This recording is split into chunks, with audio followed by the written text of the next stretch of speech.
який також працює з енергією, щоб в сесіях one-to-one, один на один, щоб найкраще допомогти людині з цими практиками. So that is my work in the evening. During my daytime, I'm an internet safety officer. I raise awareness. I work as a helpline officer where I intervene in cases such as sexting, where children are sharing nude pics, cyberbullying, grooming, where there is a person who is an adult who is interested in children, as well as on the hotline, where we receive child sexual abuse material, and my job is to classify it. So when I'm here with you, I'm bringing all this knowledge in order to support you also in our time together. Вона каже, що це один на один сесії, коли вона комусь допомагає, це якби її вечірня робота. Тут це називають вечірня робота, коли це додаткова, не основна робота. А основна робота, вона працює на такої в кол-центрі на зв'язку, куди звертаються люди, які підозрюють, коли дітей. Скажіть мені, я навіть не знаю українською, ви все почули, коли... Грумінг, ні, не тільки прямо до насилля коли доходить, а коли просто навіть такий булінг з сексуальним підтекстом, і в інтернеті, вона вживає слово сайбер, то в мережі онлайн, я так розумію, що коли підозрюють, що там до дитини, до підлітків неповнолітніх з якимось сексуальним підтекстом, то вона приймає там на гарячій лінії ці заявки і допомагає це виявити. I'm also a mom of 2 kids. So that raises the stress levels more at home. Вона каже, що вона має мати 2 дітей, і це для неї більш високий стрес в 2 рази, тому що їй треба працювати з цим стресом. And I have to give thanks to my husband who takes care of me to make sure that I eat proper food. Okay, let's go next. So first things first. We need to remember every day when we wake up, we need to remember why are we here, right? Sometimes we have so many thoughts in our lives and we might start to take action on something, but along the way we kind of either forget or get confused with so many things going on in our heads.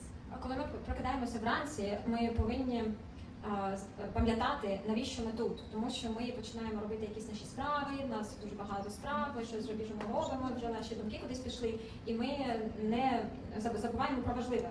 So we're going to try an exercise, okay? Because the mind and the body are one and the same. They go hand in hand.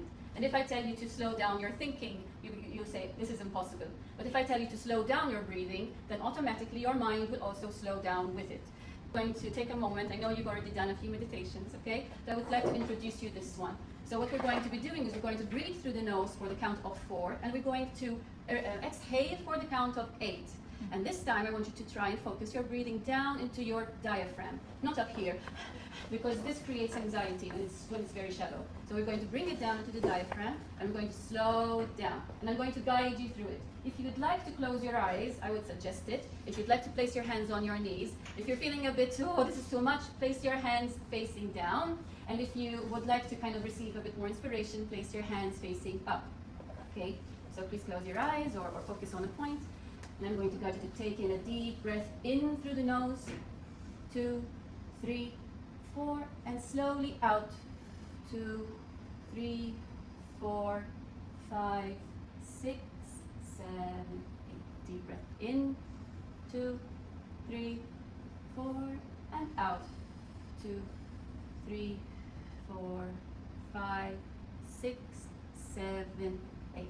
Deep breath in, 2, 3, 4, and out. 2, 3, 4, 5, 6, 7, 8.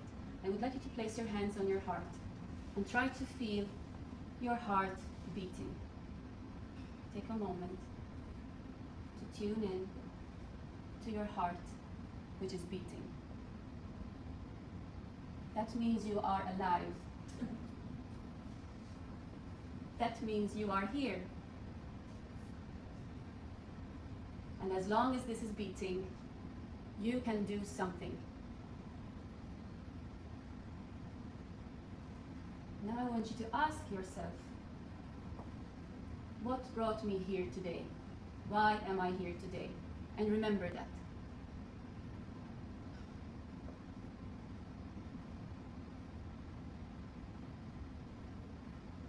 What is my mission?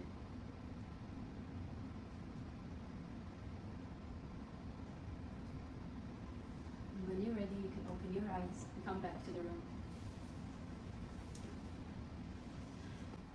I think it's very easy to be distracted. I could not understand a lot of what you said, but I understood a few, and I think you mentioned social media.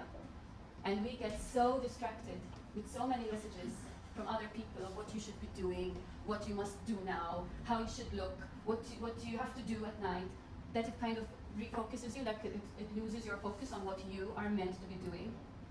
Before I had my children, I had all the time in the world, and I did half of the things that I mentioned.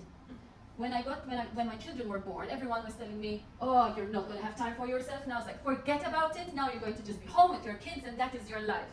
And I'm like, when I had my kids for the first time, they're 5 and 4, by the way. When I had them for the first time, and I looked into their eyes, I said, "How can I tell them to be happy when I am not doing what makes me happy? Why am I not doing what I'm meant to be doing? And how am I going to translate it to them?" And you can't tell people, "Oh, be happy, ta," but I'm miserable at home. It doesn't translate, especially with children who will reflect what you do. And people will do what you do, but not what you tell them to do. So I said, okay, I'm going to change my story. And the same goes to you. You can take control of your story once you remember what your mission is in life, or today, or your goal that you've set. And once I had children, I actually did much more. Yes, that's why I have to give thanks to my husband, because without him I wouldn't be here today. So I am very blessed, and I'm very thankful for the support that I have, which I'm very aware that many of you might not have. But I believe that once you set the intention, the universe, God, or the social structure around us kind of picks up on our intention and gets delivered to us. Why did I mention us? Because the universe or God is not just up there. We pick up on each other. We are also part of the universe. You, me, we complete each other. Right? So once you put the intention out there, we feel each other and we understand. I think I get drawn to her for a reason. We connect. The universe will create situations where it connects us somehow. But we need to be in the present moment and in the flow in order to realize what opportunities are coming our way. And if you are not clear in your goal, you cannot be clear in the answer that's coming to you. And sometimes we miss opportunities that way. But it's okay. Just keep on remembering. Next. So I'm going to tell you a story about Paula. Anyone here is Paula? Okay. Paula and Joey. Anyone here Joey? Okay. So Paula and Joey were neighbors, and they like to dabble in their gardens. And the local council came out and said, "Oh, we're going to have a competition of the best front garden in the neighborhood." And they said, "Okay, let's try it out. Let's go for it. Why not?"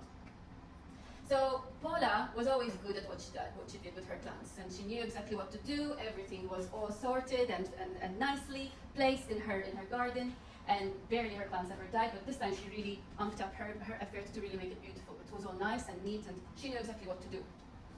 Joey, on the other hand, she was just, "Woo, I'm just enjoying my time. I'm just going to try this. I'm just going to try that." And when the competition came, she found it as an opportunity to actually really go for it.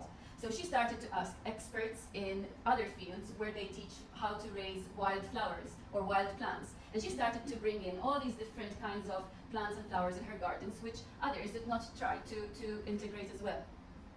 As the time of the competition came, at the end date, Paula grew really nervous, because she was like, I knew I was good, I knew I'm good at what I do, but if I don't get the prize, it will all be all for nothing. If they don't value what I'm doing, then it will be all for nothing.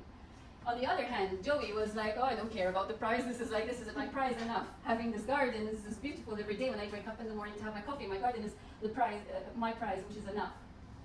Oddly enough, when the day of the competition came, Joey was the one who ended up winning her award. And she didn't really care about it. I mean, I guess everyone is happy when they have the trophy in their hands. Paula, on the other hand, she said, "Oh, that's it. I'm not going to try to take care of my garden anymore.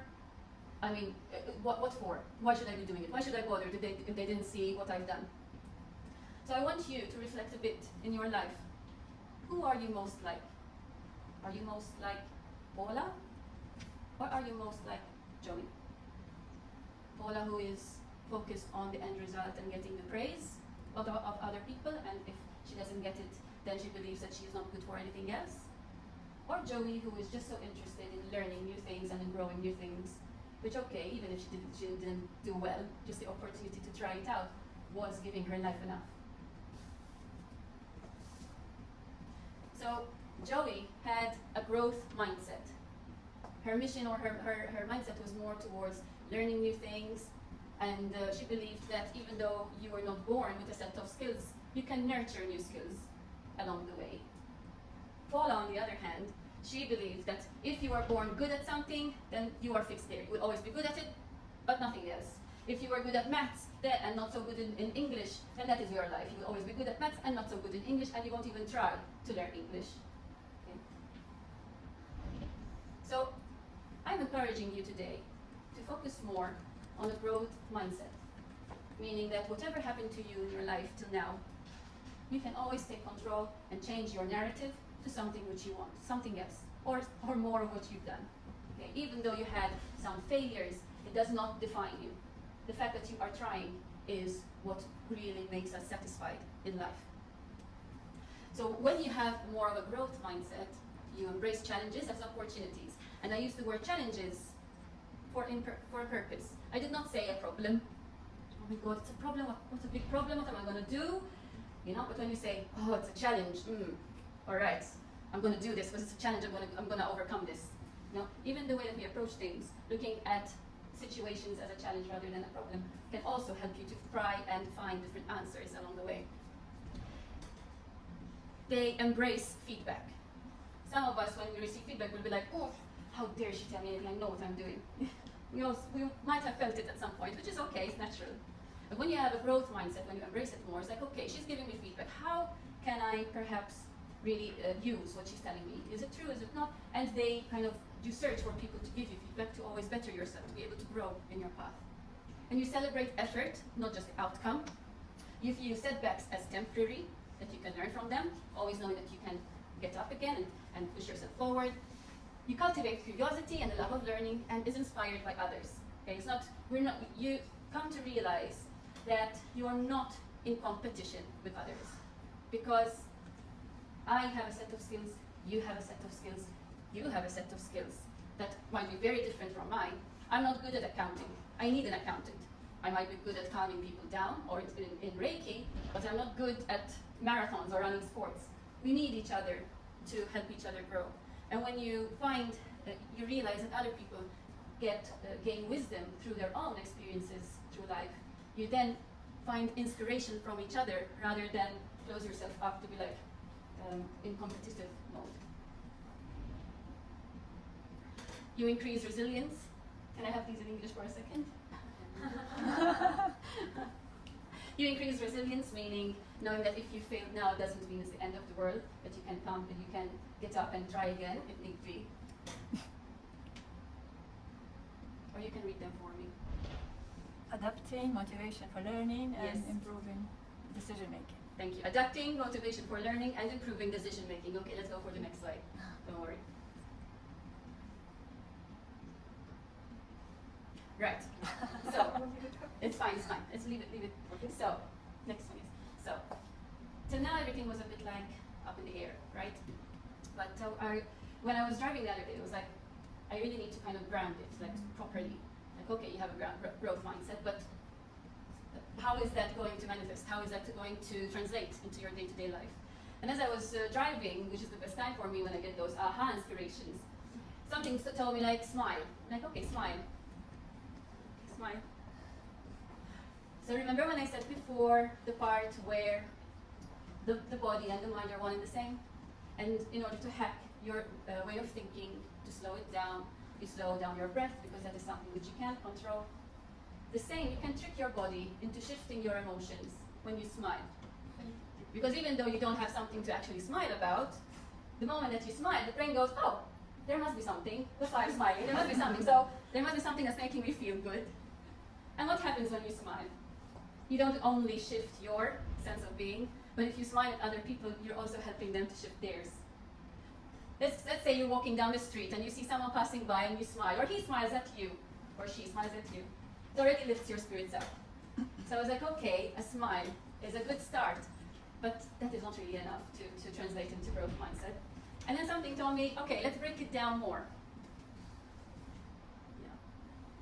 Yeah. Let's break it down to S is to show up. M is to move. I is to initiate. L is to learn by listening. And E is empathy. And this is why I named my time with you today. Smile and the way of the heart for success. Okay, next. So, showing up. What do I mean about showing up? How many of you maybe work from home? I'm not sure what your situations are. How many of you maybe work from home, or maybe the weekend comes and you feel like, oh, I don't feel like doing anything. Or there is an opportunity and you be like, should I go? Should I stay home? Could be a good opportunity. Like, what I'm saying here is show up. When you show up, you're not just showing up for yourself, you're also showing up to the world. It's like, hello, I'm here, you know? And why do you need to show up? Remember the reason, the goal that we said, what is my purpose here? You need to first remember it, and then you need to show up for it. Even if you're going to be working from home, let's say during COVID was the worst time. Everyone would get up, put their pajamas on, stay in their pajamas and work on the laptop. Somehow, again, you connect with people who are aligned with the goal or the reason that you had set in the beginning, your intention. M is for movement. And this has many different spheres. Movement is also towards that which you want. You know, babies, they used to, when you have a baby, you put something a bit in the distance and you urge them to move towards something. And then it's the actual movement towards something that becomes, you're doing it, you're walking finally. We need to move towards, to reach out towards what we want. We don't just show up, okay, now things are gonna come to me, it's okay, you know. You need to make the effort to move towards that which you desire. Something that goes along with movement is that, again, going back to the body and the mind, sometimes we get stuck mentally. We start going around in loops. Oh, what am I going to do? What am I going to do? What am I going to do? Movement helps you to detach a bit from the problem, and by moving your body, you are also eliminating or opening up the space within your mind. We are not made to be still all the time. And when you get so still, your body also kind of blocks into that stillness. And sometimes writers get writer's blocks, or you feel kind of unable to find a way out. So sometimes going out for a run, doing yoga, or even just a bit of a stretch, loosening up your body helps to loosen up your way of thinking in order to see things from different angles. So it's not just moving towards what you like or what you want, it's also moving for your brain or for your mind to function. Something else which I like to incorporate in movement is that, again, sometimes we are stuck on one challenge, okay, and we're going around in circles. I like to suggest that once you are in that repetitive state, put it down and find something else that you like. Okay, put it on the back burner for a moment. And if you never tried knitting, try something new, try a new hobby. Get out of the funk by trying out different things. And sometimes without realizing, you get inspired for the answer of your problem when you're doing other things which have nothing to do with your problem. So it's also movement within the mind in that manner as well. Yeah? Okay, next one. And initiate proactively.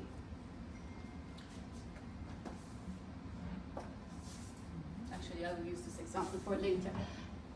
Get out of your comfort zone. Sometimes we might feel like, what's that word? You get the imposter syndrome. Like, why me? Why am I going to approach you? Like, what did I do for me to deserve to talk to you? Or like, why would someone ask me to speak? Like, I don't know enough, I'm not good enough. And you get that imposter syndrome, even though you might know a lot of things and you might gain a lot of wisdom through your experiences. Sometimes we stop ourselves from actually proactively reaching out for what we want. And I'm here to tell you again that each and every one of you have an experience which you can gain wisdom from, which you've gained already wisdom from, which someone else can always learn from. He can be the best expert in the subject, but if you've lived something, you also are an expert in your experience and what helped you through that experience.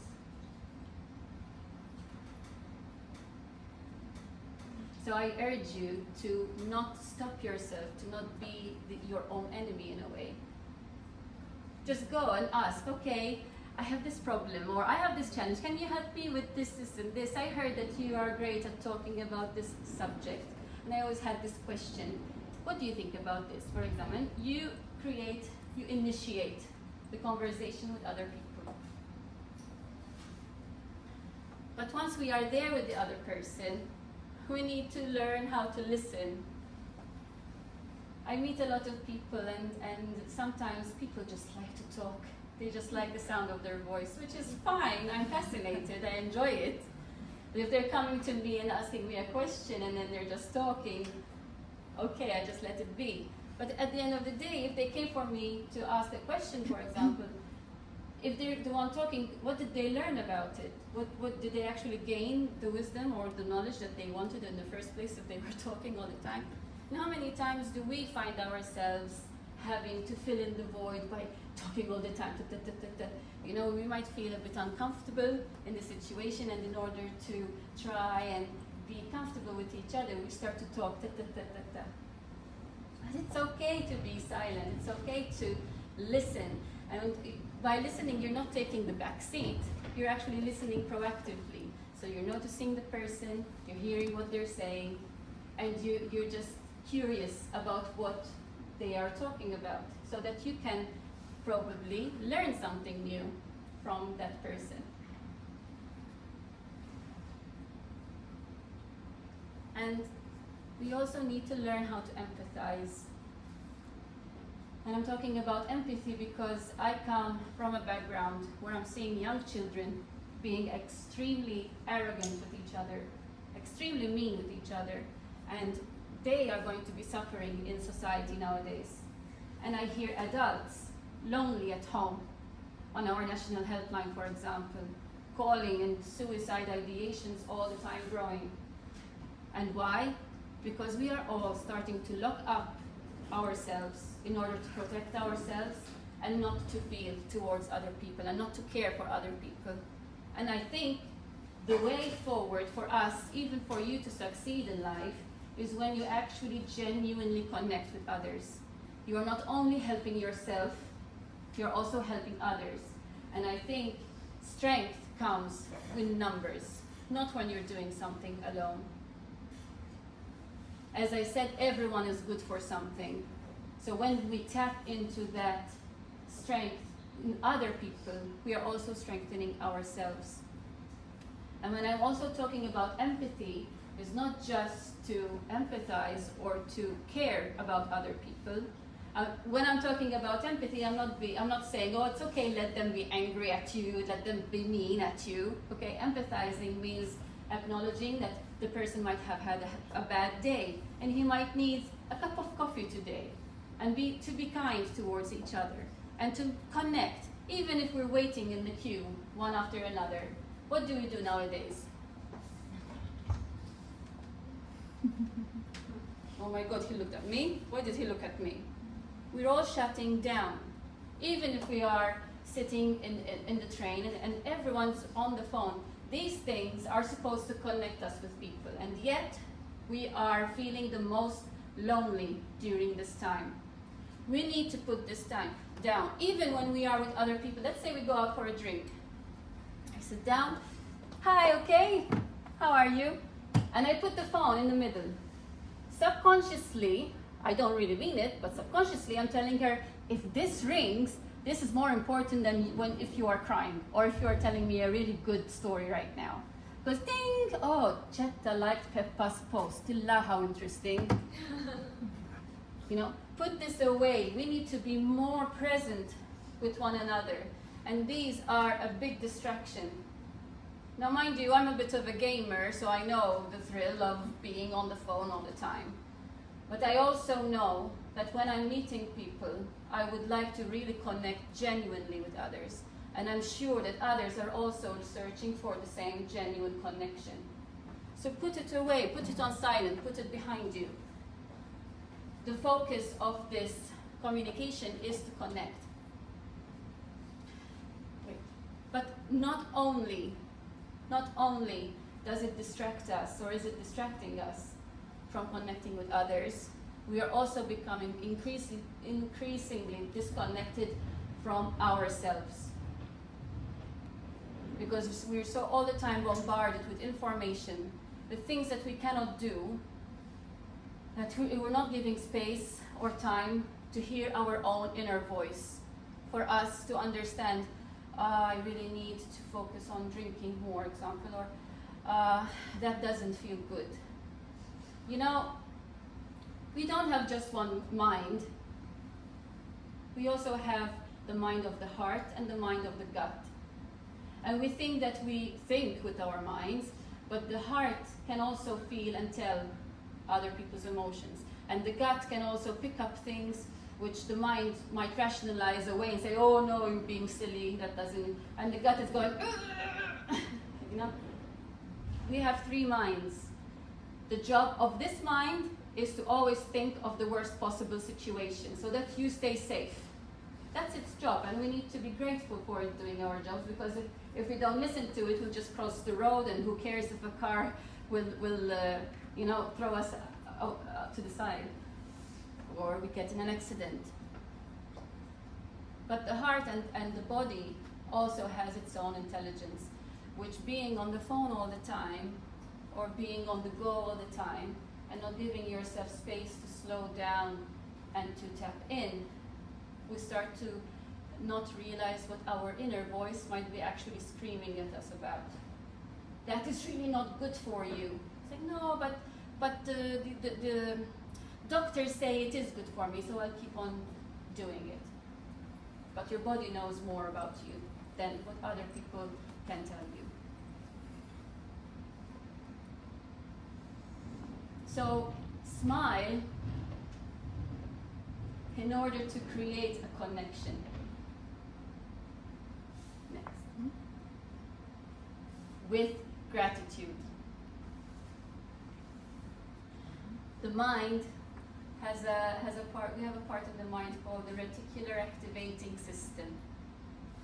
And that is the part of the mind which we kind of give a command to. For example, I would like to see more blue in my life. And you can be doing the same routine in the morning, going through the same bedroom, from the bedroom to the living room, going out the door to the car. But once you say, oh, I want to see more blue in my life, you'll be like, oh, there's blue, there's blue, there's blue. I never realized that that is actually blue. And it starts to pick up on the things that you want to notice more. Some of us have it programmed on watching out and looking for the things that will make us feel angry, or that will make us feel sad. But we can also program it to pick up the things which we can be grateful for.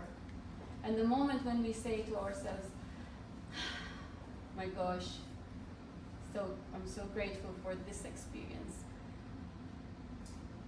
that you are also sending a message to the universe that I want to see more of this in my life.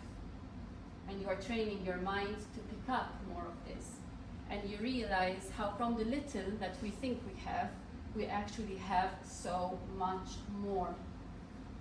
We have so much already with us, already within us, already around us. We have so much good already, and we don't realize that it's there.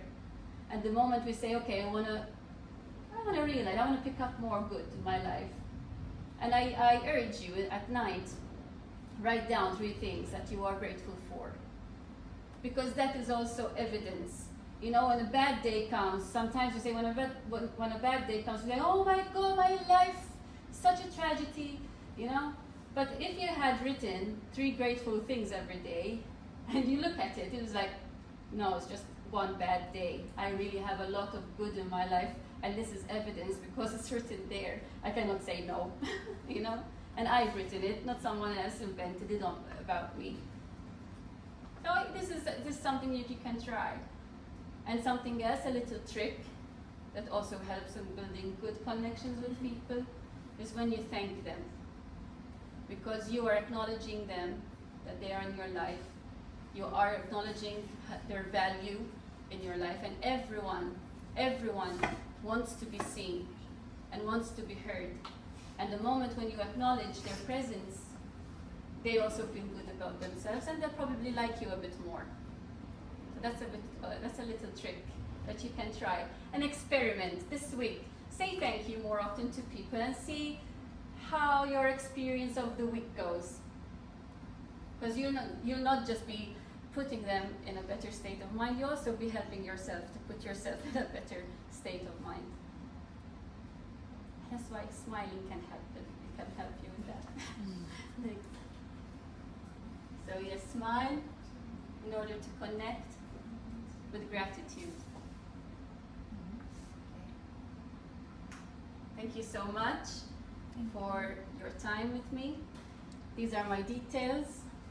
Please like me, follow me, message me, whatever you want to do. I'll be very happy to connect with you one-to-one as well.